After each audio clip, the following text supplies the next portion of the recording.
Assalamualaikum warahmatullahi wabarakatuh. Kembali lagi di kelas daring teknologi layanan jaringan bersama saya Muhammad Ali Rosidin. Pada pertemuan kali ini kita akan membahas tentang komunikasi jaringan komputer dan telepon. Sebelum mulai ke materi, jangan lupa untuk mengisi presensi yang ada di link deskripsi di video di bawah. Oke, sekarang kita masuk ke materinya.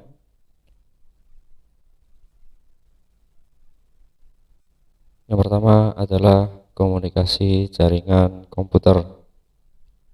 Komunikasi jaringan komputer adalah jaringan telekomunikasi yang memungkinkan antar komputer untuk saling bertukar data. Tujuan dari jaringan komputer adalah agar dapat mencapai tujuannya, setiap bagian dari jaringan komputer dapat meminta dan memberikan layanan. Maksudnya adalah ada beberapa komputer, kemudian gimana supaya saling terhubung, supaya bisa berbagi file, dokumen dan sebagainya, maka dibutuhkan yang namanya sebuah jaringan, entah itu jaringan nirkabel, yang tanpa kabel, ataupun yang menggunakan jaringan kabel. Jadi itu yang disebut dengan jaringan komputer. Selain itu, peran jaringan komputer sangat diperlukan untuk mengintegrasi data antar komputer-komputer klien sehingga diperoleh suatu data yang relevan. Pihak yang menerima layanan itu disebut dengan klien, kemudian pihak yang memberikan layanan itu disebut dengan server. Desain ini disebut dengan sistem client server dan digunakan pada hampir seluruh aplikasi jaringan komputer. Kemudian apa manfaat dari jaringan komputer? Untuk manfaatnya, yang pertama, dengan jaringan komputer kita bisa mengakses file yang kita miliki sekaligus file orang lain yang telah disebarluaskan melalui suatu jaringan. Misalkan kalau jaraknya jauh, ya menggunakan jaringan internet. Kemudian yang kedua, melalui jaringan komputer kita bisa melakukan proses pengiriman data secara cepat dan efisien. Tinggal kita nyalakan datanya kalau pakai yang nirkabel, tapi kalau yang menggunakan kabel ya harus diaktifkan sharing centernya. Kemudian untuk yang ketiga, jaringan komputer membantu seseorang berhubungan atau berkomunikasi dengan orang lain dari berbagai negara dengan mudah. Kalau dulu kan kita kalau mau ngobrol atau berkomunikasi itu harus datang ke orangnya. Kalau sekarang dimanapun jauhnya, selama di situ tersedia layanan untuk jaringan, pasti kita bisa saling terhubung dan berkomunikasi.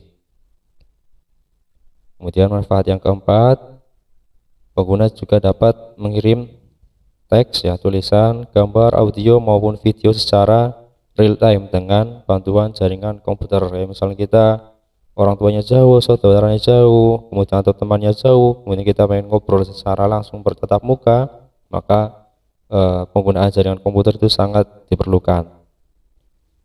Kayak contohnya kalau kita video callan, ya. Kemudian untuk manfaat yang kelima, kita dapat mengakses berita atau informasi dengan sangat mudah melalui internet, dikarenakan internet merupakan salah satu contoh jaringan komputer. Jadi kalau kita lihat di media sosial seperti Facebook itu kan sangat banyak berita-berita yang selalu bersebaran.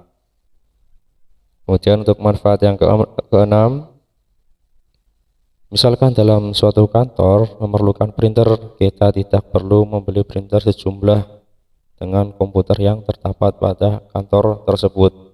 Kita cukup membeli satu printer saja untuk digunakan oleh semua karyawan kantor tersebut dengan bantuan jaringan komputer. Jadi misalkan dalam satu ruangan ada 5-10 komputer, itu enggak harus beli sejumlah komputer ataupun harus ceplok-ceplok, pindah-pindah, tapi kita tinggal jadikan satu komputer sebagai yang membagikan untuk ke komputer yang lain. Kemudian untuk cara kerja jaringan komputer itu sinyal listrik maupun sinyal dalam bentuk gelombang elektromagnetik pada suatu jaringan komputer merambat atau memancar dengan prinsip kerja jaringan komputer. Kemudian agar suatu jaringan dapat saling bertukar informasi data, diperlukan suatu alat yang disebut modem atau panjangan modulator yang berfungsi untuk mengubah sinyal analog menjadi sinyal digital maupun sebaliknya. Jadi misalkan di sini ada komputer ataupun smartphone itu juga bisa, kemudian supaya bisa berbagi data atau saling berkomunikasi, misalkan ini adalah komputer 1, kemudian komputer 2, supaya bisa saling berkomunikasi, itu gelombang elektromagnetik masuk ke dalam sebuah modem, kemudian diubah dari sinyal digital menjadi sinyal analog. Jadi dari digital, dari komputer sebuah perangkat, kemudian diubah oleh modem menjadi sinyal analog, kemudian nanti diterima oleh modem di perangkat yang lain, kemudian diubah menjadi sinyal digital, supaya nanti dalam perangkatnya akan menampilkan file-filenya ataupun selain file, suara, video dan sebagainya. Jadi butuh yang disebut dengan modem. Itu kalau kita internetan pun harus ada modem supaya bisa saling terkoneksi di jaringan internet. Kemudian ada 4 komponen utama pada komunikasi jaringan komputer. Yang pertama itu ada sender atau pengirim. Ini seperti yang pernah kita bahas di pertemuan tentang komunikasi data. Jadi ada sender, yaitu suatu proses di mana seseorang atau beberapa orang, kelompok organisasi dan masyarakat menciptakan dan menggunakan informasi. Jadi ada yang mengirimkan atau memberikan sebuah pesan atau informasi. Kemudian yang kedua adalah protokol. Protokol adalah sebuah aturan atau standar yang mengatur atau mengizinkan terjadinya hubungan komunikasi dan perpindahan data antara dua atau lebih titik komputer. Jadi ada pengirimnya, kemudian ada aturannya. Setelah itu yang ketiga ada media transmission, yaitu media yang menghubungkan antara pengirim dan penerima informasi. Jadi informasinya itu dalam bentuk data, karena jaraknya jauh maka data terlebih dahulu diubah menjadi kode atau isyarat, dan isyarat inilah yang akan dimanipulasi dengan berbagai macam cara untuk diubah kembali menjadi data. Setelah itu yang keempat dari komponen utama pada komunikasi jaringan komputer yaitu receiver. Receiver itu adalah penerima pesan. Jadi kalau tadi itu yang mengirimkan, kemudian ada yang menerima, yaitu pihak yang menjadi sasaran pesan yang dikirimkan oleh sumber. Jadi dari sumber kemudian dikirim melalui media transmisi, kemudian disampaikan ke receiver. Kemudian ada aturan-aturan tertentu, yaitu dari perangkatnya, kemudian gimana supaya di media transmisi terbaca, kemudian disampaikan lagi ke receivernya, dan sebaliknya. Itu yang disebut dengan komunikasi. Itulah 4 komponen utama pada komunikasi jaringan komputer. Kemudian untuk jaringan komputer dibagi menjadi 5 kategori. Itu sebagai berikut. Yang pertama berdasarkan jangkauan geografis, berarti berdasarkan area. Untuk yang lingkup areanya terkecil ini disebut dengan LAN atau Local Area Network, yang hanya mencakup satu ruangan ataupun satu bangunan atau satu gedung. Kemudian untuk lebih luas lagi itu adalah MAN atau Metropolitan Area Network yang bisa mencakup seluas satu kota atau satu wilayah. Kemudian di luas lagi itu ada yang disebut dengan WAN atau Wide Area Network, itu yang mencakup bisa satu planet, bahkan bisa satu planet, antar negara, antar benua itu bisa saling terkoneksi dengan teknologi WAN ini. Ya, untuk yang pertama tadi adalah LAN atau Local Area Network. Itu merupakan jaringan yang hanya mencakup wilayah kecil saja, misal warnet, kantor, atau sekolah. Umumnya jaringan LAN seluas areanya tidak jauh dari 1 km persegi karena hanya satu area saja. Biasanya jaringan LAN menggunakan teknologi IEEE 802.3 Ethernet yang mempunyai kecepatan transfer data sekitar 10, 100 bahkan 100 megabit per second. Selain menggunakan teknologi internet, tak sedikit juga yang menggunakan teknologi nirkabel seperti Wi-Fi untuk jaringan LAN. Jadi karena lingkup areanya kecil, jadi kecepatannya bisa sampai 1 giga per detik. Kemudian yang kedua itu adalah MAN ya tadi, yaitu Metropolitan Area Network, merupakan jaringan yang mencakup suatu kota dengan dibekali kecepatan transfer data yang tinggi. Bisa dibilang jaringan MAN merupakan gabungan dari beberapa jaringan LAN. Untuk jangkauan dari MAN berkisar 10 sampai 50 km. Kemudian MAN hanya memiliki satu atau dua kabel dan tidak dilengkapi dengan elemen switching yang berfungsi membuat rancangan menjadi lebih simpel. Kemudian yang ketiga yaitu WAN atau Wide Area Network. WAN merupakan jaringan yang jangkauannya mencakup daerah geografis yang luas, misal sebuah negara bahkan benua. WAN umumnya digunakan untuk menghubungkan dua atau lebih jaringan lokal sehingga pengguna dapat berkomunikasi dengan pengguna lain meskipun berada di lokasi yang berbeda. Kemudian untuk jaringan komputer yang kedua yaitu berdasarkan distribusi informasi atau data. Untuk yang pertama yaitu jaringan terpusat. Jaringan terpusat adalah jaringan yang terdiri dari komputer klien dan komputer server, di mana komputer klien bertugas sebagai perantara dalam mengakses sumber informasi atau data yang berasal dari komputer server. Dalam jaringan terpusat terdapat istilah terminal atau terminal bisu, di mana terminal ini tidak memiliki alat pemroses data. Jadi semuanya itu tergantung dengan server sebagai pusatnya yang menyediakan data atau informasi. Kemudian untuk yang berdasarkan distribusi sumber informasi, yang kedua adalah jaringan terdistribusi.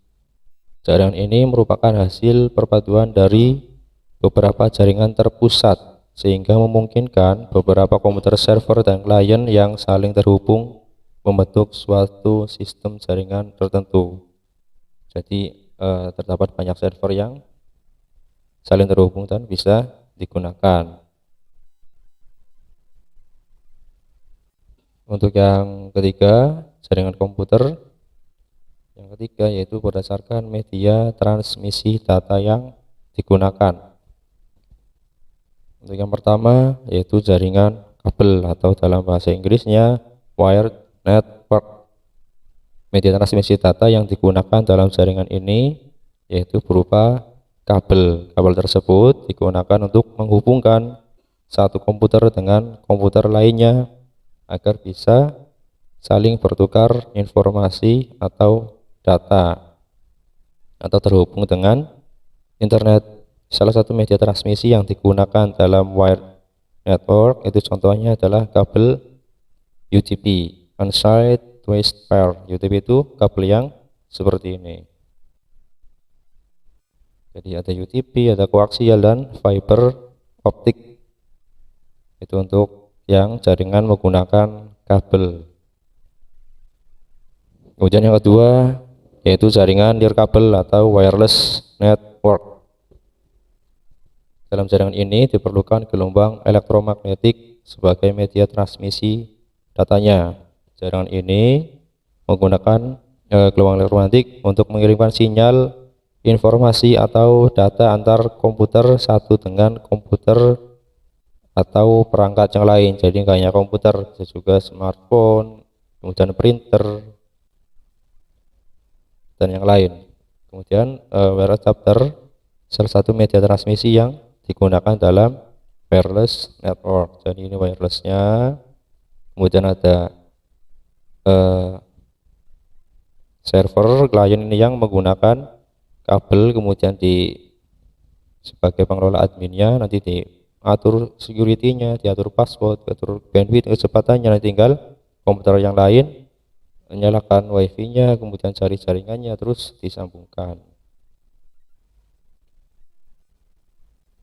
Untuk yang keempat, yaitu jaringan komputer yang keempat, berdasarkan peranan dan hubungan tiap komputer dalam memproses data. Untuk yang pertama yaitu jaringan klien server. Jaringan ini terdiri dari satu atau lebih komputer server yang komputer dan komputer klien yang terhubung. Biasanya terdiri dari satu komputer server dan beberapa komputer klien. Komputer server bertugas menyediakan sumber daya datanya. Kemudian komputer klien itu hanya dapat menggunakan sumber daya datanya. Jadi ada satu komputernya sebagai pusat menyediakan data, informasi dan sebagainya, file, berkas sebagainya. Kemudian dari klien itu membutuhkan sebuah berkas dan di komputer ini belum tersedia, maka dari klien itu akan menghubungi ke server. Kemudian dari server mengaktifkan berbaginya, kemudian nanti dari klien bisa mengambil data dari server. Kalau di dunia permainan itu, kalau kita sering bermain game itu kan ada servernya. Jadi server itu semua data itu ada di situ, sedangkan klien itu hanya bisa menggunakannya. Untuk cara kerja dari klien server itu pertama, server dalam keadaan listen, yaitu menunggu permintaan koneksi dari klien, berarti dalam kondisi standby. Kemudian klien meminta suatu koneksi ke server, paketnya berupa request connection. Jadi biasanya kita mengecek dulu IP dari server apakah sudah terhubung atau belum. Kemudian yang ketiga, server menerima permintaan ini, kemudian server membalas dengan memberitahu klien bahwa permintaannya diterima, yaitu berupa accept connection. Kemudian yang keempat, setelah ada koneksi, klien dan server dapat saling bertukar dan bisa mengakses internet data atau disebut dengan data transfer. Jadi ini kalau kita mau menggunakan internet, tapi kalau lokal itu juga kita bisa. Kemudian untuk yang kelima, setelah data terkirim, klien atau server bisa saling mengakhiri koneksi atau yang disebut dengan close connection. Kemudian untuk berdasarkan peranan dan hubungan yang kedua, yaitu jaringan peer to peer. Dalam jaringan ini, masing-masing komputer, baik itu komputer server maupun komputer klien, mempunyai kedudukan yang sama. Jadi komputer server dapat menjadikan komputer jadi server itu bisa jadi komputer klien, begitu juga sebaliknya. Jadi nggak ada satu komputer yang terpusat. Jadi dari sini itu bisa berbagi ke sini, dari sini bisa berbagi ke sini. Itu yang disebut dengan komputer server. Sedangkan kalau tadi untuk yang klien server itu kan untuk bisa ini kita bisa saling berbagi langsung ke sini, tapi harus ke server dulu. Itu kalau yang jaringan klien server. Sedangkan kalau yang tadi peer to peer itu antar komputer itu bisa saling berbagi dan bertukar data karena semuanya itu saling terhubung. Kemudian untuk yang kelima yaitu berdasarkan topologi jaringan. Yang pertama itu topologi bus, yaitu topologi yang tersusun rapi seperti antrian dan menggunakan hanya satu kabel koaksial, dan setiap komputer terhubung ke kabel menggunakan konektor BNC, dan kedua ujung dari kabel koaksial harus diakhiri dengan terminator. Jadi dari server cuma ada satu kabel dan kabel ini dicabang untuk ke komputer klien. Itu untuk jenis topologi bus. Kemudian yang kedua adalah topologi star. Topologi star atau bintang merupakan salah satu bentuk topologi jaringan yang biasanya menggunakan switch atau hub untuk menghubungkan klien satu dengan klien yang lain. Jadi di tengah itu tersediakan switch supaya beberapa komputer itu saling terhubung, karena setiap komputer itu hanya tersedia satu port LAN.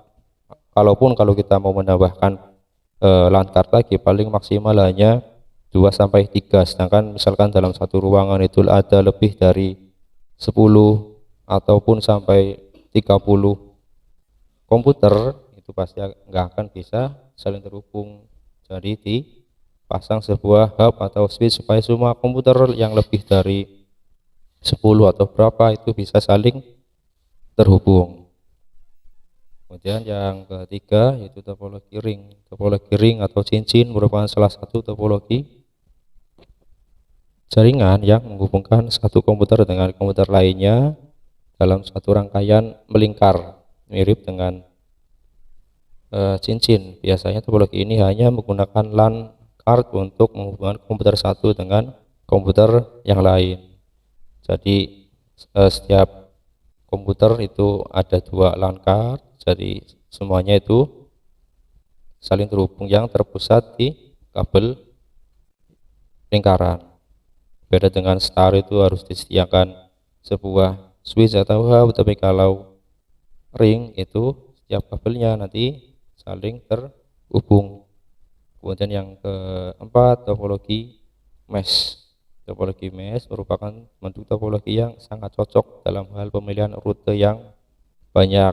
Hal tersebut berfungsi sebagai jalur backup atau jalur cadangan pada saat jalur yang lain mengalami masalah. Jadi misalnya kita akan berkomunikasi ke sini dan di sini bermasalah, itu kita bisa melalui perantara komputer yang lain. Jadi untuk yang model mesh itu semua komputer itu saling terhubung. Kalau yang tadi yang ring itu melingkar. Nah, kalau yang mesh itu semuanya itu saling terhubung. Jadi ada berapa di situ ya semuanya saling terhubung. Kemudian yang terakhir untuk topologi yaitu topologi tree. Topologi tree atau pohon merupakan topologi gabungan antara topologi star dan juga topologi bus. Topologi jaringan ini biasanya digunakan untuk interkoneksi antar sentral dengan hierarki yang berbeda-beda. Jadi topologi starnya itu yang ini, yang tersambung ke switch atau hub, kemudian tersambung ke server, kemudian dari klien itu bagi lagi. Jadi ini yang seperti topologi bus, jadi gabungan antara topologi star dan topologi bus. Oke, itu untuk komunikasi jaringan komputer. Untuk bab ini nanti kita akan bagi menjadi 2 part ya, karena kalau satu itu terlalu lama. Oke, jika ada pertanyaan atau yang kurang jelas bisa ditanyakan di kolom komentar ataupun bisa melalui jalur pribadi WhatsApp. Untuk nanti di pertemuan berikutnya kita akan membahas tentang komunikasi jaringan telepon dan perangkat komunikasi jaringan komputer dan telepon. Cukup sekian, jangan lupa untuk mengisi presensi yang ada di deskripsi. Linknya tinggal diklik, nanti silakan masukkan namanya, kemudian isi keterangan kehadirannya. Sekian dari saya, semoga manfaat. Terima kasih. Wassalamualaikum warahmatullahi wabarakatuh.